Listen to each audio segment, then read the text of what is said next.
বাজলো কাঁসুর ঘন্টা, ছটফটিয়ে উঠল কেঁপে মন্ত্রীগুলোর মনটা। বললে রাজা, মন্ত্রী তোমার জামাই কেন বন্ধ? মন্ত্রী বলে, গন্ধ তো নয় মন্দ। রাজা বলেন, মন্দ ভালো দেখুক সুখে বদ্যি। বদ্যি বলে, আমার নাকের বেজায় হলো সর্দি। রাজা হাঁকেন, বলাও তবে রামনারায়ণ পাত্র।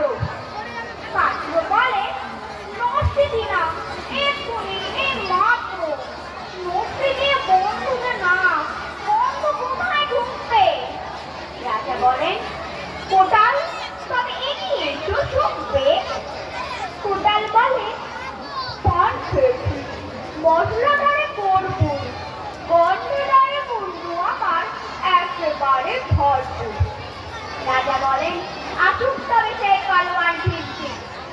ঝিম বলে, করছে আমার সমস্ত গায়া ঝিমঝি, রাত্রে আমার বুঝার হলো, বলছি হুজুর ঠিকবার। বলেই ছিল রাজসভাতে চক্ষু মুখে ঠিকবার।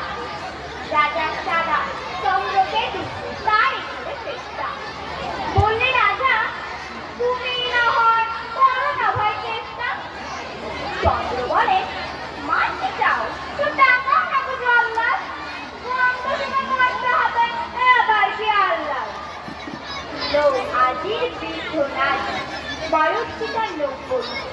ভাবলো মনে, ভয় কেন আর, একদিন তো মরবো। সাহস করে বললে পুরো, ইচ্ছে সবাই ভক্তি, খুব সেবাই হুকুম ফেলে এবং ফেলে ভক্তি। রাজা বলেন, 1000 টাকা ইনাম পাবে চোদ্দ।